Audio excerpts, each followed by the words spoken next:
네, 안녕하세요. 식채널 구독자 여러분 반갑습니다. 자, 제미나이 챗GPT 송파구 청소 1등 업체 슈퍼파파 홈케어 대표 고영승이라고 합니다. 만나서 반갑습니다. 자, 우선 내 집에 있는 에어컨이 어떤 에어컨인지, 자, 정속형인지 인버터 에어컨인지 구분을 하셔야 됩니다. 자, 제 집에 이제 벽걸이가 있을 수도 있고, 천정형 에어컨이 있을 수도 있고요. 스탠딩 에어컨이 있을 수도 있습니다. 자, 거기에 맞춰서 이게 이제 인버터형인지 정속형인지 그거를 구분하는 게 가장 중요합니다. 자, 인버터형 에어컨, 정속형 에어컨은 그 에어컨의 품목, 종류에 따라서 트는 공식이 달라지기 때문에 우리 집에 있는 에어컨이 이제 인버터인지 정속형인지 꼭 확인하는 게 가장 중요하고요. 이 인버터냐 정속형냐에 따라서 트는 공식 자체가 달라집니다. 그래서 이거를 반드시 먼저 첫 번째로 확인을 하셔야 됩니다. 자, 그러면 우리 집에 있는 에어컨이 인버터냐 정속형이냐 구분하는 방법을 먼저 설명을 드릴게요. 첫 번째로 2011년 이후 제품은 대부분 인버터 제품이라고 보시면 되시고요.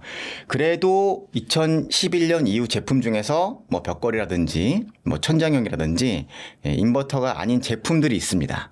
그렇기 때문에 이거 확인하는 방법이 좀 많이 있어요.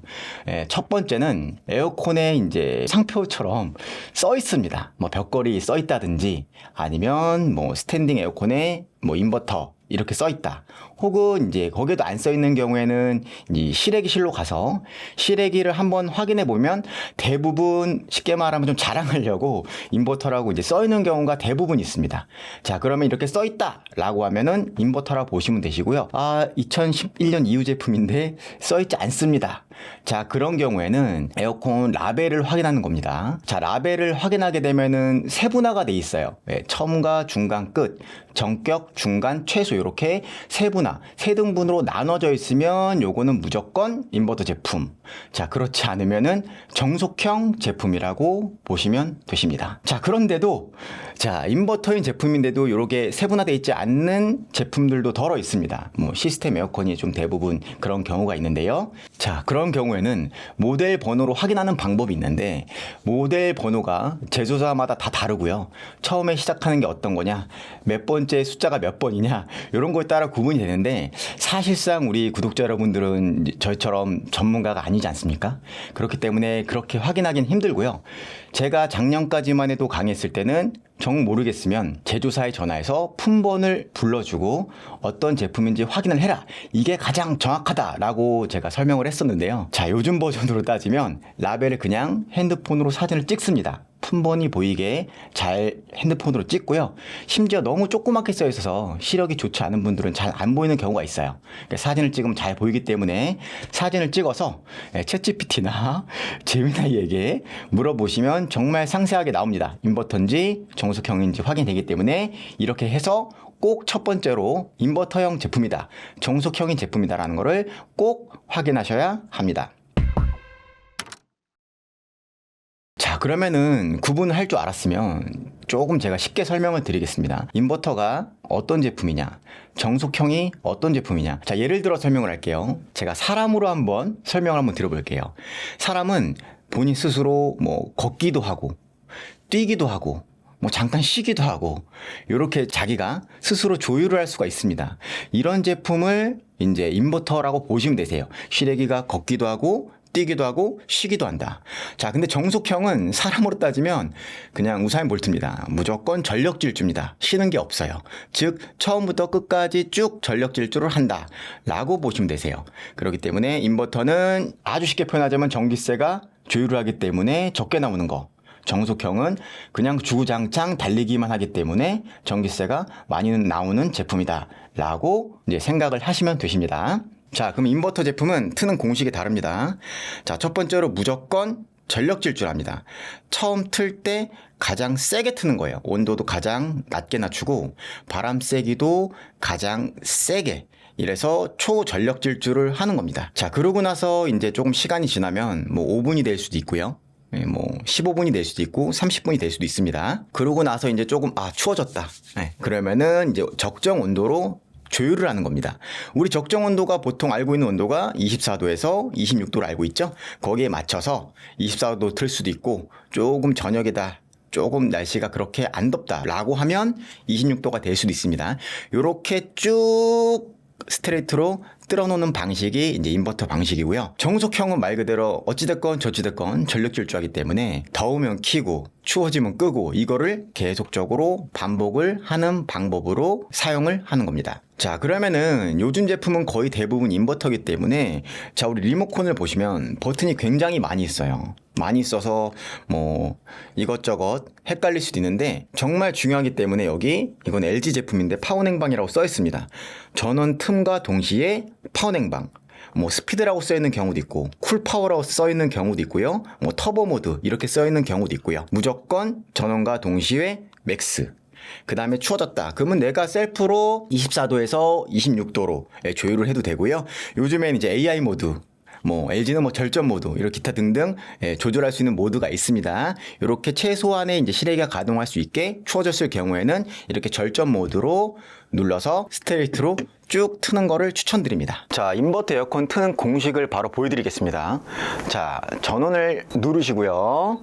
그 다음에 바로 망설임 없이 파워냉방. 자, 그럼 P5 라고 뜨죠. 제품마다 다릅니다. 자, 그러고 나서 이제 나 춥다, 어느 정도 시간이 지났다 그러면은 절전 모드가 있는 제품도 있고요. 아니면 운전 선택에서 인공지능, LG는 이렇게 22도로 나옵니다. 제품마다 다 다르고요. AR 모드, 절전 모드, 혹은 내가 수동으로 우리 이제 적정 온도 뭐 24도에서 뭐 26도로 수동으로 조절하셔도 됩니다. 그러다 보면 정말 적정 온도에 도달하게 되면요, 자주 꺼지진 않지만 밤새 트는 경우에는 온도에 도달하게 되면 실외기가 멈춥니다. 멈추면 아까 말한 것처럼 쉬기도 하고, 멈춘다는 거는 얘는 에어컨이 아니라 선풍기라는 소리예요. 즉 송풍이 나옴으로써 전기세는 거의 나오지 않는다. 바이오리듬처럼 이렇게 조율을 한다 라고 보시면 되시고요. 정속형은 아까 말한 대로 더우면 켜고 추우면 끄고 이렇게 어쩔 수 없이 반복을 하셔야 절약을 하실 수 있습니다. 자, 가장 좋은 거는요, 누구나 알고 있습니다. 자, 선풍기죠. 선풍기를 같이 틀어주는 겁니다. 자, 그러면 트는 공식부터 다시 한번 설명을 드려볼게요. 자, 이 우리가 리모컨으로 트는 공식은 배우셨잖아요. 전원 켜고 전력 질주. 자, 그 전에 하셔야 될 게 있습니다. 자, 가장 먼저 우리 예전에 이제 잘못된 상식이 있습니다. 자, 에어컨 틀어야 되니까 문 닫아. 왜냐? 트는 만큼 전기세가 나오는 정속형이었기 때문에 전기세를 아끼기 위해서 문부터 닫은 겁니다. 자, 그게 아니라 무조건 환기가 돼야 됩니다. 자, 처음 시작과 동시에 창문을 열어주시고요. 창문을 열고 나서 전원을 틀고 파워냉방을 틉니다. 그러고 나서 최소한 2, 3분 정도는 이렇게 환기와 함께 가장 세게 틀어주시는 거고요. 그러고 나서 문을 닫습니다. 자, 문을 닫고 아까 말한 대로 추워질 때까지 기다렸다가 온도 조절을 하는 거고요. 그 사이에 당연히 이렇게 뭐 커튼이 있으면 좋아요. 예를 들어서 뭐 통유리집이다, 그런 집들은 정말 굉장히 불리합니다. 이 온도가 내려가기까지 굉장한 시간이 걸릴 수 있기 때문에 뭐 암막 커튼, 뭐 브라인드 이런 것도 중요하고요. 그리고 이제 기본적으로 알고 있는 선풍기, 요즘에 서큘레이터 작은 것도 굉장히 많습니다. 이런 거 틀어주는 게 내가 전력 질주해서 추워질 때까지 시간, 그게 30분인 집일 수도 있고요, 5분인 집일 수도 있습니다. 그 시간을 가장 극단적으로 줄여주는 방법입니다. 그렇기 때문에 그런 거를 같이 사용하는 방법, 선풍기나 서큘레이터 등등 이런 제품을 사용하는 걸 가장 추천드리고요. 그리고 벽걸이 같은 경우는 날개를 좀 위로 올리는 겁니다. 자, 시스템은 천장에 달려있죠. 즉 더운 바람은 아래에서 돌고요, 찬 바람은 위에서 놀아요. 즉 바람을 위로 방향을 가게 하는 게 가장 좋고요. 선풍기는 마찬가지로 얼굴을 들어서 위로 향하게. 서큘레이터 같은 경우도 극단적으로 스탠드 에어컨이다 라고 하면 스탠드 위에 요즘에 작은 서큘레이터도 많이 있잖아요. 그거를 위에 설치하는 것도 추천드립니다. 자, 업장 같은 경우는 이제 포 에어컨이 많죠. 자, 무동력 실링팬이라고 해서요, 그 바람에 혼자 아래 선풍인 것처럼 도는 방식이 있습니다. 그런 거 굉장히 추천드립니다. 즉 같이 바람을 가동할 수 있는 선풍기나 실링팬, 커튼, 뭐 썬팅지 강추드립니다. 전기세가 적게 나올 수도 있고 더 많이 나올 수도 있습니다. 자, 그 이유는 뭐냐면요, 에어컨 자체가 그냥 제습기입니다. 에어컨 자체가 찬 증발기와 더운 열이 만나면서 증발 잠열을 일으키면서 물이 발생이 되는 원리거든요. 즉 물이 자동적으로 발생될 수밖에 없는 구조예요. 그러면 제습 모드는 이 냉방 상태에서 온도를 더 떨어뜨리는 겁니다. 자, 온도를 더 떨어뜨리면 더 차가워지기 때문에 물을 더 많이 머금습니다. 그리고 바람 세기를 줄이는 겁니다. 즉 냉방 모드에서 온도를 낮추고 바람 세기를 줄인 게 제습 모드예요. 바람 세기도 줄이다 보면은 이 바람에도 저희 미세하게 이제 물 분자가 있습니다. 물 분자를 이제 분사하지 않고 머금는 겁니다. 즉 온도를 낮춰서 물을 머금고 바람 세기를 줄여서 물을 더 먹는 거기 때문에 특별한 기능이 아니에요. 온도 낮추고 바람 세기를 줄이는 기능을 편리하게 쓰라고 버튼 하나로 갖다 놓은 겁니다. 그렇기 때문에 사실상 전기세가 습한 날에는 실외기가 더 가동이 되기 때문에 오히려 더 나오는 경우도 있습니다. 그래서 이왕이면 제습 모드는 전기세랑 연관을 짓는다라기보다 더 물을 많이 머금기 때문에 불쾌 지수를 빨리 낮추는 그런 감성으로 그런 모드 중에 하나라고 보시는 게 더 옳다라고 생각합니다. 더불어 이제 요즘에는 이제 장마철이 짧지 않습니다. 길게 며칠씩 스트레이트로 굉장히 습할 때가 있어요. 그런 경우에는 에어컨 제습 모드 자체가 혼자서 감당할 수 없는 경우가 있습니다. 이럴 때는 제습기를 같이 틀어주시거나 보일러를 트는 걸 추천을 드리는데요. 자, 그러면은 제습기는 뜨거운 열이 나오고 에어컨은 찬바람이 나옵니다. 그러면 서로 싸우면서 전기세가 더 나오지 않느냐? 네, 그것도 일리 있는 얘기인데요. 자, 너무 습한 경우에는 제습기를 같이 트는 거를 추천을 드립니다. 몇 날 며칠 굉장히 습하기 때문에 에어컨 자체로는 감당할 수가 없어서 온도를 낮을지언정 불쾌 지수는 계속 굉장히 꿉꿉하고 불쾌질 수가 있어요. 그럴 때는 제습기를 잠깐 가동을 하는 걸 추천드리고요. 물론 우리 집에 요즘에 제습기 다 있지만 보통은 가장자리나 한쪽에 제습기를 트는 경우가 있는데 제습기를 가장 효율적으로 사용하려면 좀 보기엔 안 좋지만 정 가운데 트는 거를 추천드립니다. 잠깐이라도 습도를 낮추기 위해서 정중간에 제습기를 설치해서 습도를 좀 빠르게 낮추는 방법도 추천드리고요. 보일러를 잠깐 틀어주는 것도 추천드립니다. 자, 그러면 우리 집은 중앙난방이어서 여름에 보일러가 안 나옵니다. 이런 집들도 있어요. 당연히 그런 집은 안 되겠지만 그래도 요즘에 이제 관리실에서 간헐적으로 여름에 중앙난방을 틀 수 있게끔 방송도 하고요. 틀 수 있게끔 하는 세대들도 있습니다. 그런 경우에는 보일러도 잠깐 틀어서 습함을 낮춤으로써 불쾌 지수를 낮추는 것도 추천드립니다. 자, 그럼 또 여기서 또 제습 모드를 틀게 되면 아까 말한 대로 더 온도를 낮추고 바람세를 줄이기 때문에 체감적으로 조금 춥게 느껴질 수가 있습니다. 그건 당연합니다. 온도가 내려가기 때문에. 자, 그럴 경우에는 이 제조사마다 조금 작동 방식이 조금 다른데요. 예를 들어서 캐리어 같은 경우는 습도로 설정이 됩니다. 몇 퍼센트 이렇게. 그러면 그 퍼센트에 맞춰서 습도 조절이 될 만큼 가동을 하시면 되시고요. 삼성 스탠드 같은 경우는 체감적으로 제습을 누르면 추워지기 때문에 온도 설정에서 온도를 1도 정도 올리면 좀 덜 춥게 느껴지면서 제습 효과는 올라갈 수 있고요. LG 벽걸이 같은 경우도 동일하게 적용이 됩니다. 자, 결과적으로 제습은 원리는 동일합니다. 온도 낮춰요.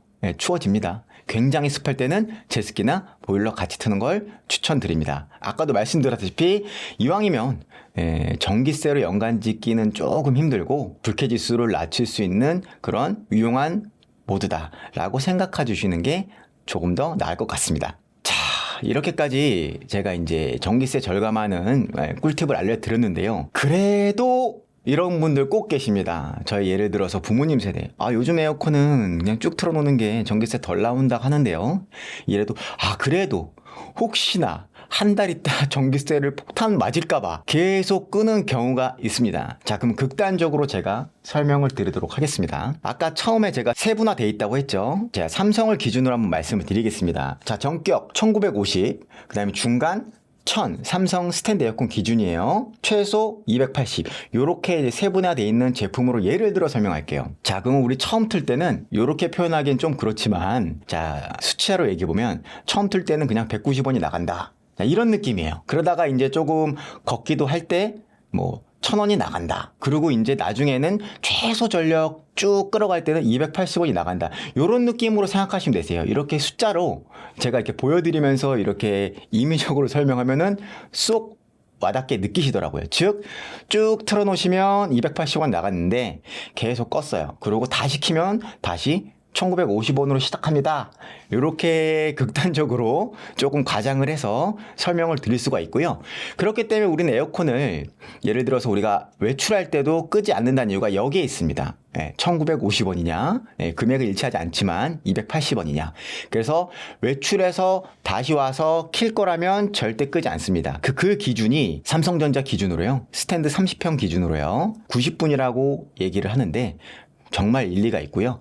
보통은 제 생각으로는 1시간에서 2시간 정도라고 생각을 합니다. 1시간, 2시간 외출할 거면 끄지 마시고요. 갔다 와서 다시 킬 거라면 절대 끄지 마시고요. 그 이상 외출을 한다. 당연히 인버터도 아무리 전기세가 적게 나와도 많이 트는 만큼 나올 수밖에 없습니다. 장시간 외출이면 끄는 거를 추천드립니다.